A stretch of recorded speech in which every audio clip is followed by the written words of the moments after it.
Okay. Hi, everyone. Welcome to the Q1 2025 quarterly webinar from the Stellar Development Foundation. We're super excited to have you all here today. If you've joined us before, you definitely know the drill. We're going to take a look at SDF strategy, the goals, and talk you through where we stand on those. For this quarter, we're going to actually double click onto the hottest topic in the industry right now, real world assets, or RWAs.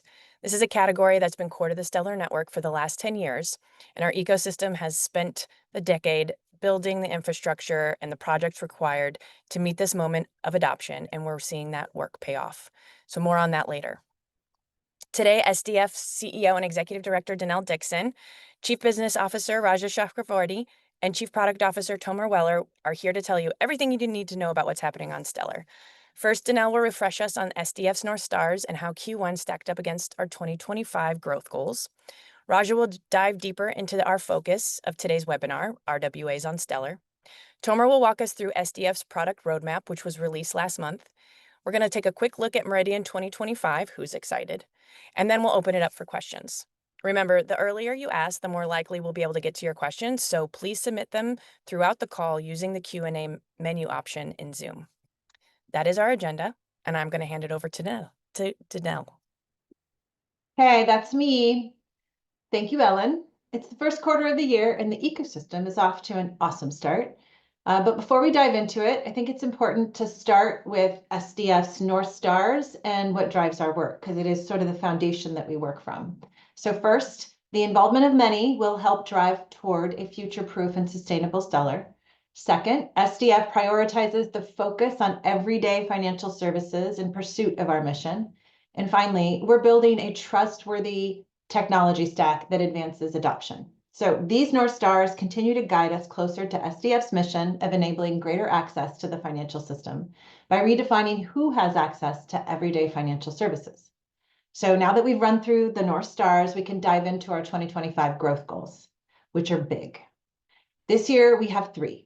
They're exciting goals that are going to drive, that SDF is driving toward to be able to achieve what we want to see in 2025, which is pretty remarkable.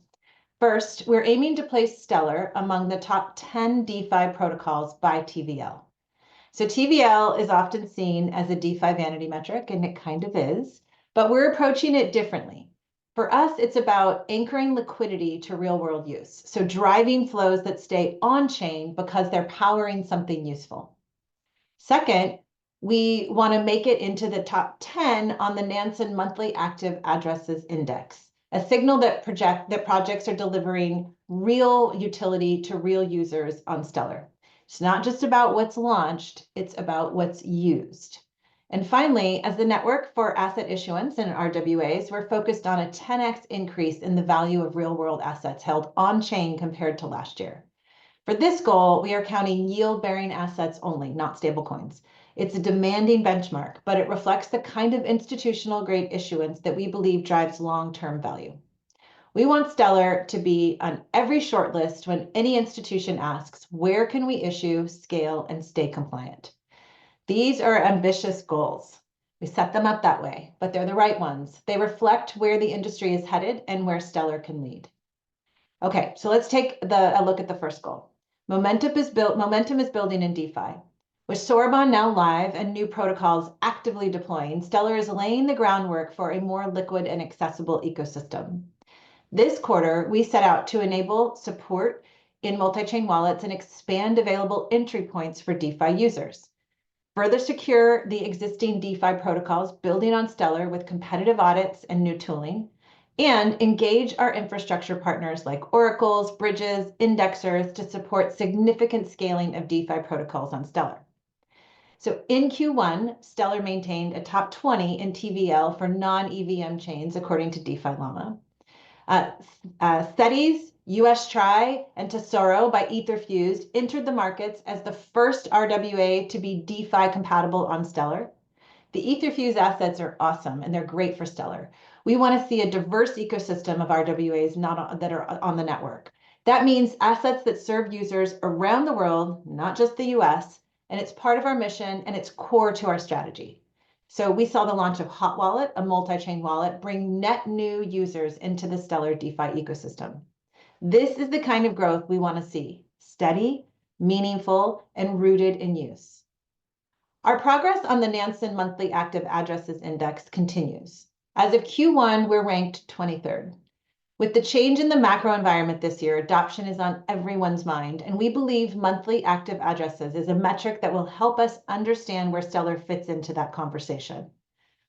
All-time addresses are great, but we don't want to be a network where people use it once. We want Stellar to deliver everyday financial services, which means people aren't using it just once. They're relying on it. So there's a lot of work ahead of us, but ranking in at 23 reflects rising visibility and growing usage from consumers and institutions. So here are some highlights. We saw 923,000 active addresses in Q1, including 227,000 new users in key existing wallet partners. Q1 and ETH Denver brought the launch of Hot Wallet, a non-custodial multi-chain wallet that exists inside of Telegram. The wallet started as a Telegram mini app and then launched its own Chrome browser extension, which just reached 200,000 users, and has most recently, as of Q2, launched its mobile app. This wallet is seeing awesome growth thanks to its seamless and highly social user experience. Multi-chain wallets such as Hot Wallet are an entry point for new DeFi users, serving both our addresses and TVL growth goals. And demand for MoneyGram ramps continues, with 5 new wallets integrating to expand reach and access to 180,000 countries. With each new integration and application success in the ecosystem, we're pushing adoption forward on Stellar. So let's now turn to the hottest topic in all of crypto that everyone's hearing about, RWAs.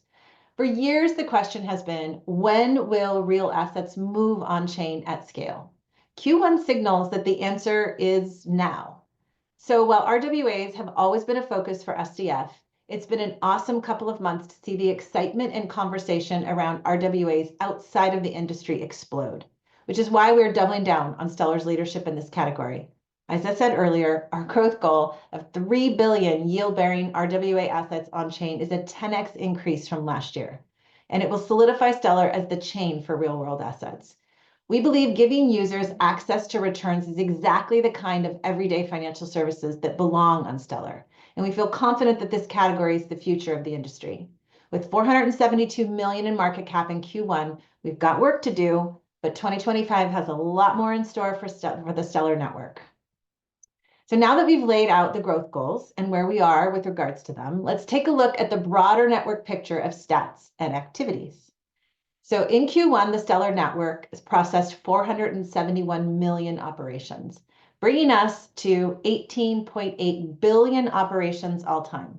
Remember, operations on Stellar equate to what most chains call transactions. So unique address count continues to grow too, now at 9.3 million and rising steadily. Under the hood, the network continues to deliver sub-cent fees at 0.00015 per average operation, cents, by the way, speed with 5.84 seconds for average ledger close time, and high reliability with more than 2,000 days since the last network outage. Even as volume grows, Stellar remains efficient, cost-effective, and dependable. And increasingly, that activity is being driven by real-world asset flows, moving value across borders at scale in production. The activity on Stellar Network continues to grow, but how does it stack up against the industry? So we like to keep our eyes on how other networks are performing in key categories that we believe signal usage and scalability. So keys to bringing this technology to the masses. So let's take a look. When you look at the fundamentals that matter for real-world utility, Stellar is a leader. In Q1 alone, we processed 147 million payments and 471 million successful transactions. That's nearly triple Ethereum's volume. Stellar did it with instant finality, sub-6 second block times, and average transaction costs that are a fraction of a cent. Compare that to Ethereum, where finality takes 16 minutes and each transaction costs nearly $2. Even Solana, known for its speed and low fees, comes in at over 12 seconds for finality and over 4 cents per transaction. Stellar is purpose-built for fast, low-cost, high-throughput payments, and these numbers prove it. So now that we've hit the highlights, we want to double-click into one of the growth goals. This quarter, we're taking a deeper dive, as Ellen said, at RWAs. I'm going to hand it over to Raja to kick it off. Thanks, Denelle. This is a category that SDF has led for some time, and it's been exciting to see the industry shift in my first 7 months here at SDF. It went from a use case that only a few were talking about to recognition that this could be crypto's killer use case. So let's take a look. In Q1, RWAs didn't just move, they hit all-time highs. From disbursements to cross-border payroll and fintech integrations, value flowed through the network. And we saw particularly strong momentum in two verticals, tokenized treasuries and on-chain payroll. These use cases might seem unrelated, but they all rely on the same core needs: secure settlement, predictable fees, and regulatory clarity. Now, the teams behind these deployments aren't testing the waters anymore. They're fully operational. They're onboarding real users and reporting real outcomes. And in many cases, they're doing it in regions or sectors where legacy rails either don't work or never even existed in the first place. And that's the through line. Stellar's infrastructure isn't purpose-built for one use case. It's flexible enough to support a range of applications, all rooted in real-world demand. In Q1, total RWA supply on Stellar reached $757 million, with all-time highs for USDC supply, which are our stablecoins, and Benji assets under management. Now, our Q1 numbers reflect steady institutional momentum, and we're always excited to see institutions choosing Stellar. Of that $757 million, $472 million make up the yield-bearing category of RWAs on Stellar, which is up from $458 million in Q4 2024. Now, what's important here isn't just the increase, it's the consistency. This is measured growth from real institutions choosing and using the network in live environments. And that's exactly what long-term traction looks like. So now let's talk about volume. In Q1, $3.4 billion in RWA-related payments moved through the Stellar network.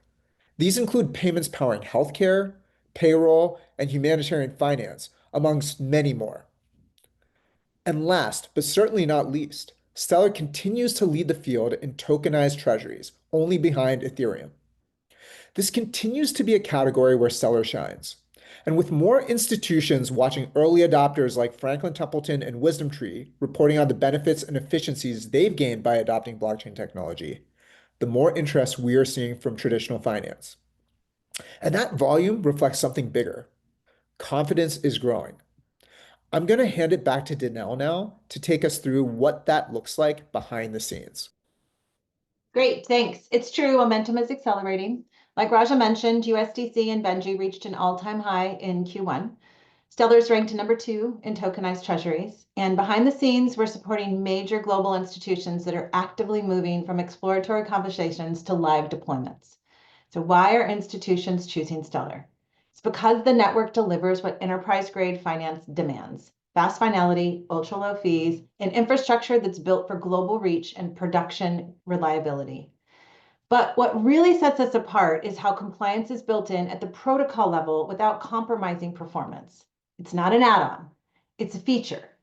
Those features include support for the travel rule, for native KYC integrations, and opt-in asset issuer controls that allow for things like allow lists, freeze functionality, and clawbacks.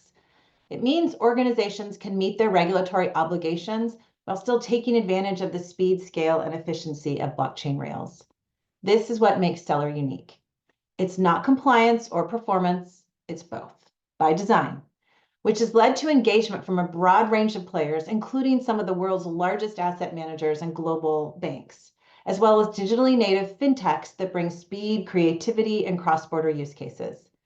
The facts that both ends of the spectrum, highly regulated incumbents and agile startups, are building on Stellar is a strong validator. It tells us that we've struck the right balance between credibility and flexibility, and that our infrastructure is resonating with institutions looking to go live, not just experiment. So stay tuned for a lot more on this topic in the coming months. I'm handing it back to Raja to give us a look at some RWA highlights. So across the ecosystem, we're seeing tokenized assets evolve beyond simple representations of value. On Stellar, these assets are enabling an entirely new wave of financial products, products that are solving real-world challenges. So let's look at a few examples of new assets that were announced or launched on Stellar in Q1. So as Denelle described earlier, Etherfuse is working in Latin America to democratize access to yield. By issuing tokenized bonds on Stellar, they're giving local communities tools to preserve and grow wealth, something traditional systems have failed to do. Now, that's a powerful example of how tokenization can reach and empower the global majority. Société Générale Forge, one of the most prominent names in traditional finance, is now leveraging Stellar to issue regulated financial instruments on-chain. This marks a major step forward in bridging institutional capital with blockchain native infrastructure without compromising on compliance. Ondo's USDY will expand the footprint of yield-bearing instruments in DeFi. Their approach brings a new point of view to decentralized finance and shows how the right assets can unlock meaningful market participation. And while it's not a new asset, Franklin Templeton's Benji crossed the Atlantic this quarter, launching the first fully tokenized US Treasury fund registered in Luxembourg and available to institutional investors across 8 European countries. But Stellar isn't just where assets are issued, it's where they're used. And that is where Stellar stands out. The most powerful stories often start on the ground in difficult environments where traditional systems just simply don't reach. Now, our partners in Germany, GIZ, piloted on-chain payroll in Syria using Stellar late last year, and the results were clear. 100% of users successfully cashed out their payments, and administrative time was reduced by 25%. And most importantly, the recipients said they wanted to keep using it. Now, fast forward 6 months, and we're back with new data that shows just how powerful Stellar can be for this use case. Switching to Stellar Disbursement Platform, or the SDP, is estimated to have resulted in more than $453,000 in monthly savings and fees, and has saved over 500 hours of administrative work, and it is scaling. So what began as a pilot with just 30 employees in late 2024 has rapidly scaled to over 900 hospital employees as of April 2025, with more than $1 million in salaries dispersed. And beyond supporting those 900 workers and their families, these health facilities support 25% of the population in northwestern Syria, keeping a vital program running in a region that depends on its service. And that kind of real-world validation is what drives long-term confidence in blockchain infrastructure. We're also seeing a similar model scale with companies like Bigger, using Stellar to disperse over $1 million in payroll to more than 100 workers across South America. Now, they're not using crypto for speculation. They're using it to solve everyday problems again and again and again. And it's that shift from isolated innovation to repeatable infrastructure that sets the Stellar ecosystem apart. Okay, so how do we continue to encourage the kind of use of the Stellar network that Raja just talked about? Well, lots of ways. But one critical piece is building tools and products and technological upgrades to the network to make building on Stellar easier, faster, and more seamless. We want teams to have everything they need to move from idea to deployment in record time. So whether they're building stablecoins, tokenized treasuries, or local payment rails, developers need tools and products to support them. So last month, SDF released our own product roadmap, outlining the tools, upgrades, and new features that SDF engineers and product teams are working on to support ecosystem growth. So we were really excited to publish this year's roadmap. And I'm going to hand it over to Tomer Weller, SDF's Chief Product Officer, for his first time at a quarterly call, woohoo, to walk us through how we're scaling from momentum across the network. Thanks, Denelle. I'm glad to be here today and take a deeper look at what we have planned for the rest of the year. So we have a lot of work planned, and a big chunk of it is already underway. Like we've said before, with the addition of smart contracts last year, the Stellar network is now feature complete. The product stack has been validated, and we're seeing increased demand and growth. This next chapter is about enabling and accelerating this already existing ecosystem growth. Here are a few select items from the recently published 2025 roadmap. Everything we're building this year at SDF is designed to meet real-world demand and to make Stellar the network of choice for serious builders by making Stellar more usable and more scalable. On the protocol side, we're working towards increasing capacity to 5,000 TPS and reducing end-to-end latency by gradually decreasing block times to 2.5 seconds. These aren't just performance improvements. They're about enabling larger scale use cases from more DeFi activity to real-time payment network integrations. The same performance optimizations will also allow us to increase decentralization with a target of, at minimum, 13 Tier 1 organizations by the end of the year. A lot of these scalability improvements are already implemented and staged for Protocol 23. The preliminary results we're seeing are very promising. And in addition to support new issuers and more use cases, we're also expanding the set of available token standards with a variety of tokens from NFTs to RWAs via our Open Zeppelin relationship. And specifically for the payouts use case, where we are already seeing strong product market fit, we're upgrading SDP to support mass payments. So we're targeting tens of millions of payment disbursements with a single transaction. But scalability is not everything. We're also accelerating adoption by making the Stellar product stack more usable. For developers, we'll be introducing the Stellar Copilot, a one-stop AI assistant to streamline smart contract development. Stellar Copilot will increase developers' velocity by automating boilerplate code generation, lint for security vulnerabilities, and assist with testing coverage.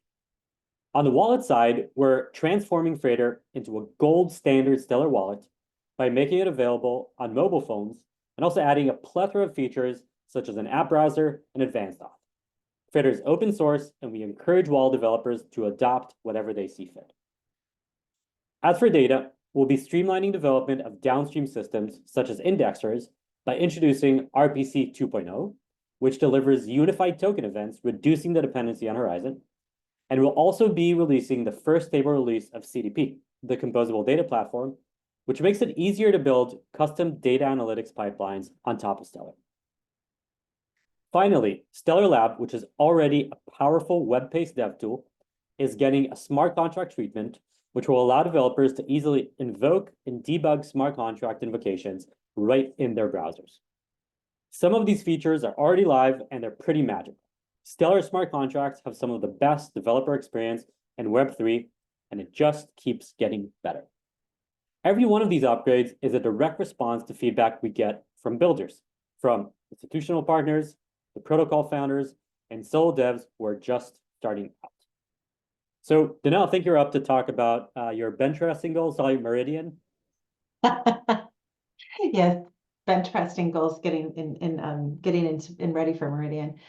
All right. So in September, we're bringing the Stellar ecosystem together in Rio de Janeiro. I'm so excited about this, for Meridian 2025, our annual conference that's focused on the future of real-world finance. So it will be a gathering of builders, policymakers, and institutions who are shaping the infrastructure of tomorrow and turning ideas into implementation. For me personally, Meridian is always the most energizing week of the year. It's where I get to see ideas collide in the best possible way between innovators who often don't share the same space, product teams, legal experts, public sector leaders, and capital allocators. This year in Rio, we're going even bigger. More hands-on workshops, deeper dives into what's working, and honest conversations about what still needs solving. So registration opens May 28th. Be on the lookout for more details then. We really can't wait to see you there. All right, so we're going to wrap up. Q1 made one thing really clear: real-world assets are a present-day reality. RWAs are powering real flows from global institutions to grassroots disbursements, and we've entered into a new phase, one where builders and regulators and developers and institutions all play a part in scaling that works. We've laid the foundation. Now it's time to build the systems that make access universal, speed the default, and trust programmable. So whether you're designing new products, unlocking new corridors, or testing new models, this is the moment to step in. We're ready to help builders build what's next together. All right. Thank you, everybody. Thanks, Denelle. Thanks, Raja. Thanks, Tomer. Okay, we're going to open it up for Q&A now. If you can please put your questions in the Q&A box, that will come to me. I'm going to start it off with one that we've got so far, And this one is to Denelle. Okay, Denelle, you've talked a lot about more to come. Can you give us some ideas of what's next and when? So we're going to see more assets tokenized on Stellar. We're going to see some of that coming up. We have some announcements next week, and then we have some assets coming to the network in the next quarter. There's just a lot that we're working on. We're staying very tight to these three goals that we targeted for the year. So we're going to see a lot of focus and a lot of information about how we're really getting to those goals for 2025. Awesome. Okay, this one's for Tomer. Tomer, you talked a lot about what's rolling out on the roadmap. What are you most excited for? I cannot choose one. I'm sorry, too difficult. I think Protocol 23 that is already underway is a huge improvement. It just takes everything that we've set the foundation for with Soroban and really kind of like allows us to crank the volume to the max. And so, I think it's always nice to see numbers go up and in terms of capacity, go down in terms of block times. It's cool. I think probably something that I'm a bit more excited about is starting to see Soroban actually incorporated into the product stack. So for example, I've talked about SDP's functionality for dispersing tens of millions of payments. That is enabled by smart contracts and specifically Merkle trees that allow mass payments. I think that SDP is also exploring this idea of like transient kind of like receive side wallets, which are also smart wallets, smart contracts that implement smart wallets. And so just seeing Soroban really getting to be part of like the native stack, both in the ecosystem and internally at SDF, I'm super excited about. So there's a lot of stuff going on. It's really hard to dive into everything, but happy to ping me on Twitter. I'll give you my more response. What that says to me is Tomer needs to hold his own spaces around the product roadmap. Okay, done. Coming to you soon. Okay, next question. This is about regulation, so I'm going to throw it to Denelle. Denelle, it's exciting to see the regulatory shift and movement happening in DC here in the US. Where does SDF stand on the bills in Congress right now? What do we need to know? So I think the bills in Congress they're very similar to the bills that we've been like pushing for the last several years. I think that a lot of the main differences between the one in the House and the one on the Senate side really focus around like the asset issuers themselves and the regulatory environment in the US and how what they need to do to qualify to be an asset issuer in the US and to be regulated under the Stablecoin Act or the Genius Act, depending on which one you're looking at.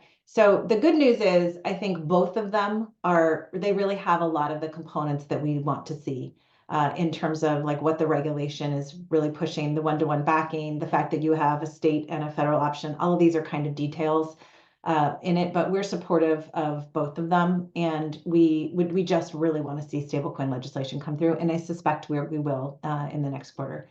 The other one is the market structure bill, and that one's not like really ripe to be able to come to the table yet. But I think that we've been working a lot on that. And these are years in the making, unfortunately, because we thought that they were like low-hanging fruit. So there's been a lot of time and attention put to them. But I'm really excited to see the both House and the Senate really focus on the importance of getting regulation around stablecoins and just really leveraging like what's happening in crypto and making it clear that the United States supports it. It's just such an important angle. And so for me, the outcome of having either piece of regulation there and having the US do that is just like a momentum shift for us. So that's the positive note, is the outcome will be that we'll have something in the United States where they're like saying they're blessing the blockchain usage, and that's important. Really exciting. Okay, Raja, Denelle, either one of you probably could take this one. Any idea when we'll get CCTP on Stellar? Yeah, it's a great question. We have been working very closely with Circle as incredibly strategic partners, as many of you know, for many years. And CCTP we recognize as just a very, very important capability to enable on the network. And we have been working with Circle, particularly as they've rolled out CCTP v2, which is importantly much more scalable and easier to support across the network. And with that, we do have agreement tacitly to move forward and actually enable this in year, which is a very exciting opportunity and growth strategy for us. One additional thing that I think is really valuable to note is that one of the things we've talked with Circle a lot about is the idea that the velocity of USDC moving on the Stellar network is incredibly, incredibly high. And so I think this has been an area of really important and valuable collaboration, knowing that when we think about stablecoins and what it means to have them on the network, it's not just about the amount that is on there, but actually the usability. And I think this is going to be a really exciting addition to the Stellar network. Denelle, anything to add? No, I mean, basically, I think he hit it all. Crucial to get on there. Awesome opportunity for us to be able to do it. And we're hopefully going to get it done this year. Okay, awesome. So next question, any news on funding for startups and their projects? I'll do a quick plug here that our larger report, our full report will be out today. We'll have a deep dive on Stellar Community Fund, our Enterprise Fund and Matching Fund, but maybe Denelle, do you want to take this one? Sure. I mean, we have the things that Ellen just mentioned, the Enterprise Fund, the Matching Fund, the Stellar Community Fund. These are all like fast approaching in terms of ideas to be able to like to get support from SDF into your project. So I would funnel any questions and any like applications. You can apply for the Stellar Community Fund, which is the funding that is actually voted on by the community. So it's sort of a first step depending how early you are. And if you believe that your organization is ready for full enterprise fund support, there is the matching fund and then the true enterprise fund that's there for you. There's also another question that I just saw about how are we positioning to help and guide non-technical founders. And the issue was, unless you are positioning that only technical folks can bring ideas to fruition. We actually are focused on, we're doing a lot of interesting projects this year. We just had Stellar House, which was in New York. It was the first one that we did. We're doing like Founder Circle, where we're trying to bring people in and not just focusing on the technical aspects of what founders might need support on, but actually on the business side aspects. Do you need support in marketing? Do you need to really understand like what does the compliance landscape out there look like, and bring in lawyers from outside that can like help and support folks in that? How do you hire people? What do you look at for your first hires? These are actually things we're really working towards providing guidance and support on. And then the most important question that lots of them come to us for, non-technical and technical founders, is like, how do we get funding? And we want not just funding from the SDF, we also want funding outside. So we're working very diligently. In fact, Raja has the enterprise team, the enterprise group that focuses on Raja's team on the investment side. They're working to like bring in VCs and getting VCs to support projects that are built on Stellar. And then as an institution, SDF is really focused on working with bringing more VCs into our ecosystem so that you have more attention and dedication there. So we've done a tremendous amount here, but we're not just focused on technical founders. We like them a lot, but we like all founders.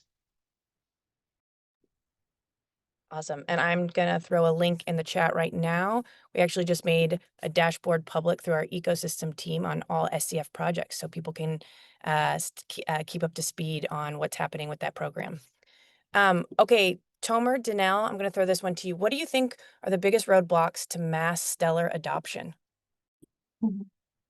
Tomer, I tag you first.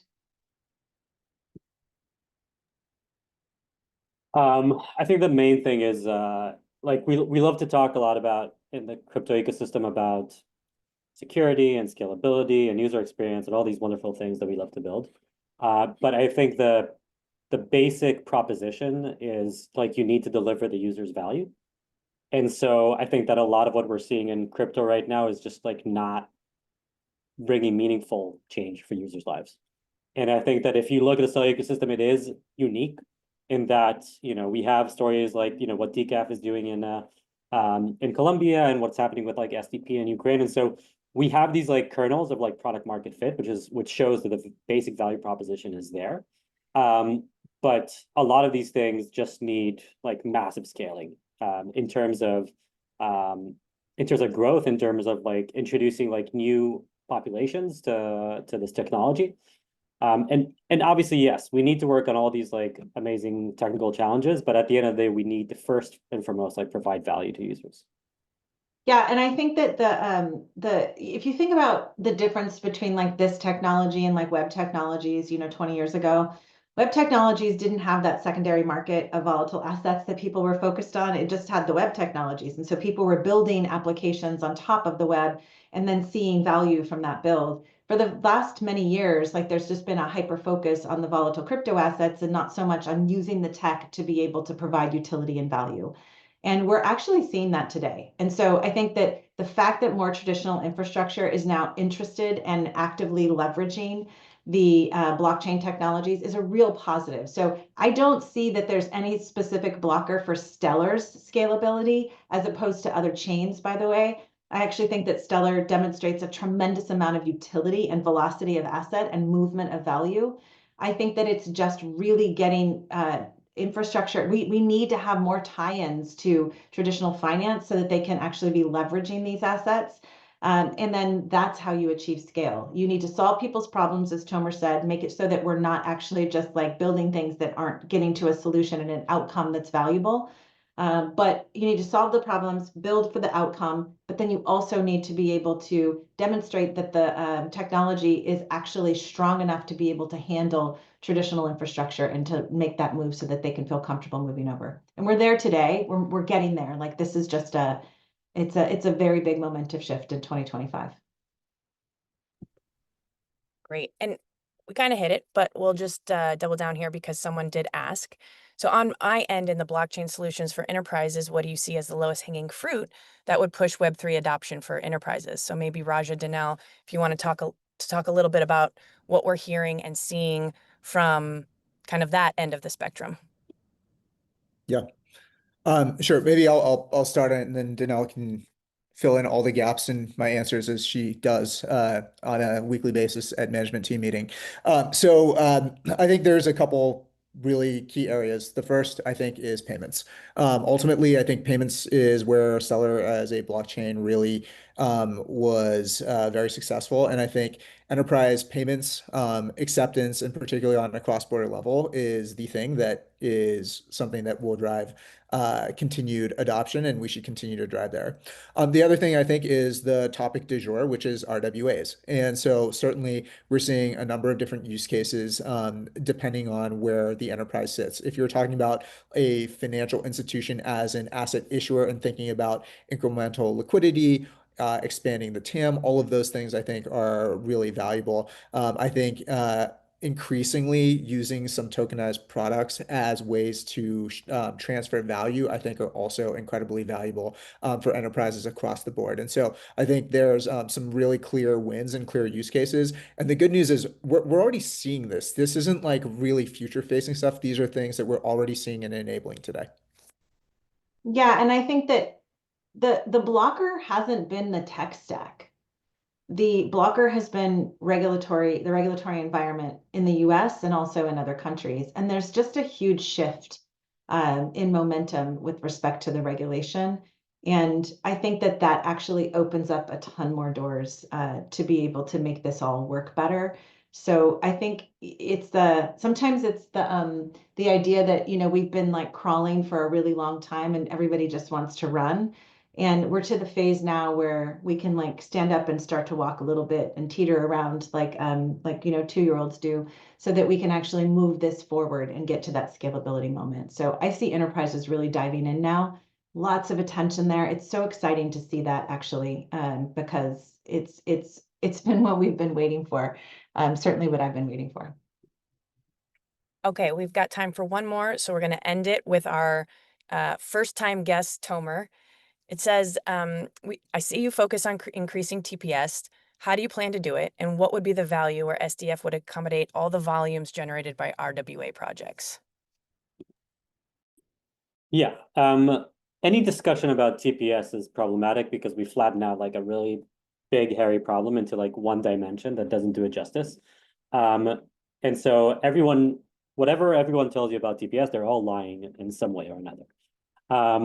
And so I think the question, like if you actually look at RWA payments, which is what, or RWA transactions, which is what this question is about, the current, like the RWA on crypto ecosystem can grow by many orders of magnitude without actually adding any meaningful amount of TPS, because RWAs are like assets at rest. And even if you start using payments, using them from payments, then it's not actually meaningful TPS. We've done the projections, like these are not big numbers. At the end of the day, the question is not so much, can you accommodate like a gazillion RWA transactions? The question is, hey, I have this one RWA transactions that I want to submit, but there's something that's exploding on crypto. Maybe it's like Trump coin, maybe it's Kale on Stellar. How do you ensure that my transaction still makes it, even though there's like the speculative use case that's happening? And I think with Soroban, with Protocol 23 that we're about to deploy, we've really kind of like isolated loads in a way where because of the concurrent nature of Protocol 23, you can have hotspots that are very crowded. And again, there's a lot of skill to go up there. But if you need to do something outside of that hotspot, so if you want to make like a decaf payment or remittance, or if you want to invest in RWA, it doesn't matter that there are Kale transactions that are filling like one thread. There's all these other threads that can facilitate that transaction. Awesome. That is why we invite Tomer to the quarterly webinars, so he can tell you the straight, tell it to you straight, which is why if everyone could please go on Twitter and comment and tell us how you'd like to have him back, we'd really appreciate it. Like the only way to get him back, we just can't make him come. I think we can. Exactly. So thank you so much for coming, everybody. Thank you for the great questions. We will be back next quarter. Follow us on Twitter, on LinkedIn, and Discord. We are here. And thanks, Denelle, Raja, and Tomer. We will see you guys soon.